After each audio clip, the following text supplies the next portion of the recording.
अस्सलामुअलैकुम to all my friends. कैसे हैं आप? सब ठीक ठाक हैं। आज की वीडियो का टॉपिक जो है MGT 6.0 का हमने पढ़ना है, लेसन नंबर 7। ठीक है, जिसका नाम है यूटिलिटेरियनिज्म। ठीक है, ये हमारे पास इसका हैंड्स आउट है, ये आप देख सकते हैं। ये सारा जो है लेसन नंबर 7 है यहाँ तक। ठीक है, हम जाएंगे अपनी फ़ाइल पे और यहाँ से सीखेंगे कि इसमें क्या जो है इसका आसान अल्फाज में कॉन्सेप्ट है, और इसके बाद जो है इसके जितने भी MCQs हैं वो हम देखेंगे। ठीक है, तो इसका मतलब है यानी कि अफादियत पसंदी। यूटिलिटरिज्म क्या है? यानी कि यूटिलिटरिज्म एक एथिकल थ्योरी, अखलाकी नज़रिया है जो कहता है कि सही काम वो होता है जो सबसे ज़्यादा लोगों के लिए सबसे ज़्यादा फ़ायदा बेनिफिट पैदा करे। यानी कि जो सबसे ज़्यादा फ़ायदा दे वो सही काम होता है। ठीक है, मतलब हम हर एक्शन का नतीजा रिज़ल्ट देखते हैं, अगर वो ज़्यादा खुशी, सुकून या फ़ायदा लाता है तो वो सही है। ठीक है, नेक्स्ट क्या है? ये नज़रिया बिज़नेस और सोसाइटी दोनों में यूज़ होता है जब हमें डिसाइड करना होता है कि कौन सा एक्शन लेना चाहिए जो सब के लिए बेहतर हो। ठीक है, नेक्स्ट आगे हमारे पास आता है कि ये कैसे काम करता है। फर्स्ट है, पहले हम सब पॉसिबल अल्टरनेटिव्स चॉइसेस लिखते हैं। ठीक है, कि क्या क्या चीज़ हमारे पास के क्या क्या जो है चॉइसेस हैं। फिर हर चॉइस के असरात कॉन्सिक्वेंसेस देखते हैं, यानी कि फ्यूचर तक। ठीक है, फिर वो चॉइस सेलेक्ट करते हैं जिसमें बेनिफिट ज़्यादा और हार्म कम हो। ठीक है, वो वाला देखते हैं जिसमें फ़ायदा जो है ज़्यादा हो और ख़तरा जो है कम से कम हो। नेक्स्ट हम आगे हमारे पास आ जाता है कि दो फिलोसफर कौन कौन से। एक है जेरमी बेंथाम, यानी कि 1748 से 1832 तक। इसने क्या कहा? उसने कहा अगर कोई एक्शन ज़्यादा खुशी लाता है तो वो सही है। ठीक है, किसने कहा? यानी कि जेरमी बेंथाम ने। उसने उसने हेडोनिस्टिक कैलकुलस बनाया जिसमें प्लेयर पेन को मेजर करते हैं, जैसे इंटेंसिटी, ड्यूरेशन, चेंज, ETC। ठीक है, मतलब हम कैलकुलेट करते हैं कितनी खुशी और कितना दुख आएगा। ठीक है, नेक्स्ट आज दे सेकंड वाला क्या है? जॉन स्टुअर्ट मिल, यानी कि 1806 से 1873। मिल ने बेंथाम का आइडिया इम्प्रूव किया। उसने कहा एक्शन सही है अगर वो हैप्पीनेस प्रमोट करे और गलत है अगर वो ऑपोजिट करे। ठीक है, मिल ने कहा कि प्लेयर्स दो टाइप्स के होते हैं, यानी कि हाई और लो। हाई प्लेयर्स, यानी कि हाई प्लेयर को इसको हम जो है वो हेडिंग में रख लेते हैं, हाई प्लेयर और लो प्लेयर। यानी कि हाई प्लेयर क्या होता है? नॉलेज, आर्ट, मोरालिटी, इंसानी लेवल के। ठीक है, लो प्लेयर्स क्या होता है? मतलब फूड, कंफर्ट, यानी कि जानवरों वाले। तो ये होता है लो प्लेयर। मतलब हर खुशी बराबर नहीं होती, क्वालिटी भी मैटर करती है। नेक्स्ट हमारे पास आ जाता है कॉस्ट बेनिफिट एनालिसिस। ये एक मेथड है जो बेंथाम के आइडिया से इंस्पायर्ड है। इसमें हम हर डिसीजन के फ़ायदे और नुकसान को पैसों, यानी कि मॉनेटरी यूनिट्स में कैलकुलेट करते हैं। एग्जाम्पल है, अगर कोई कंपनी डिसाइड कर रही है फैक्ट्री लगानी चाहिए या नहीं, तो वो देखती है, क्या चीज़ देखती है? कितना पैसा लगेगा, यानी कि कॉस्ट कितनी आएगी, कितना प्रॉफिट या बेनिफिट होगा, यानी कि बेनिफिट कितना फ़ायदा होगा। जो ऑप्शन लीस्ट कॉस्ट और ग्रेटेस्ट बेनिफिट देगा वो बेस्ट माना जाता है। ठीक है, नेक्स्ट आगे हम चलते हैं problems of cost benefit analysis के साथ जो है क्या क्या जो है मसले हो सकते हैं। हर चीज़ का पैसों में वैल्यू देना मुश्किल है, जैसे फ्रेंडशिप, लव, पीस। कभी कभी मार्केट प्राइस असल वैल्यू नहीं बताता। कुछ चीज़ें प्राइस लेस होती हैं जिन्हें सेल नहीं किया जा सकता, जैसे ज़िंदगी। ठीक है, नेक्स्ट आ जाता है shadow pricing. Shadow pricing use किया जाता है इन प्रॉब्लम्स को सॉल्व करने के लिए, जैसे एयरपोर्ट के पास घरों की प्राइस कंपेयर करके हम पीस की वैल्यू अंदाज़ा करते हैं। ठीक है, नेक्स्ट हमारे पास आ जाता है कि value judgements in cost benefit analysis. Analyst अपने पर्सनल वैल्यूज़ भी एनालिसिस में ले आता है।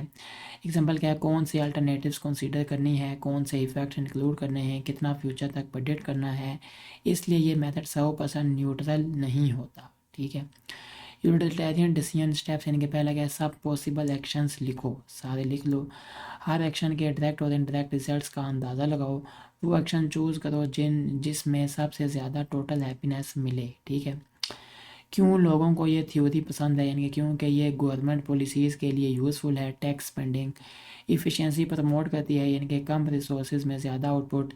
लाइंग जैसे एक्ट्स को इमोरल इसलिए कहती है कि उनके लॉन्ग टर्म हार्मफुल इफ़ेक्ट्स होते हैं। ठीक है।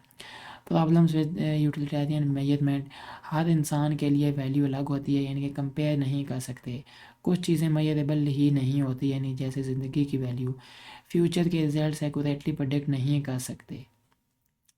समरी यानी कि शॉर्ट अल्फाज में, यानी कि ये क्या हमने अभी पढ़ा है देखते हैं। सही काम वो है जो सबसे ज़्यादा लोगों के लिए सबसे ज़्यादा खुशी लाए। ठीक है। बेंथाम ने कहा क्या है, क्वांटिटी ऑफ हैप्पीनेस, और मिल ने कहा क्या है, क्वांटिटी ऑफ यानी कि क्वालिटी ऑफ हैप्पीनेस। ठीक है। कॉस्ट बेनिफिट एनालिसिस क्या है, यानी कि वह practical version of utilization in money form, but सब कुछ मैयर करना मुश्किल है। ठीक है। इसके बाद आगे हम चलते हैं एमसीक्यूज़ पे। Who are the main founders of classical utilization, यानी कि उनका नाम क्या था, जेरमी बेंथाम और John Stuart Mill. Main idea का यूटिलाइजेशन का, यानी कि the best action is the one that produces the greatest happiness for the greatest number, जो ज़्यादा खुशी लाए। What kind of theory is utilitarian, यानी कि आर टेलियोलॉजिकल और consequence based ethical theory. According to Bentham, what determines where an action is right और wrong, यानी कि द अमाउंट ऑफ प्लेयर और पेन इट प्रोड्यूसेस। नेक्स्ट क्या है, what is Bentham's method for measuring pleasure and pain called, यानी कि hedonistic calculus. ये चीज़ जो है निकालती है, यानी कि फाइंड करती है, ये टूल है। What factors does Bentham's hedonic calculus consider? Intensity, duration, likelihood, and proximity of player and pen or pen. According to Mill, how do players differ? Players differ in quality as well as quantity. What are higher players according to Mill? Intellectual and moral players that humans enjoy. What is cost benefit analysis based on comparing costs and benefits of alternatives in monetary terms? Why is cost benefit analysis useful? Because it provides a clear way to compare economic efficiency. What is the main problem with cost benefit analysis? Not all costs and benefits can be measured in money. What is shadow pricing? Estimating the value of non-market goods based on people's behavior. What does cost effectiveness analysis assume? The end goal is already decided, only the best means are compared. तीन types क्या होती हैं decision making में, identify alternatives, estimate outcomes and choose the one with greatest utility. Why is utilism popular in government decisions? Because it focuses on maximising benefits for society at the least cost. What is one limitation of utilitarianism? It is hard to measure or compare happiness across individuals. What is one major influence of utilitarianism in economics? The idea that humans act to maximize their utility. What is meant by efficiency in utilitarianism terms? Producing the most benefit with the least resources. According to Bentham, when is an action ethical right? When it produces more total utility than any alternative action. What type of values are difficult to assign monetary worth to? Friendship, love, peace, and life. What is one criticism of cost benefit analysis? It reflects the analyst's personal values and assumptions. Why cannot utilitarianism always give clear results? Because not all outcomes can be predicted or measured accurately.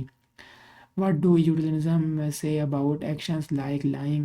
Lying is wrong because it causes harmful long term effects. How does utilitarianism judge each action?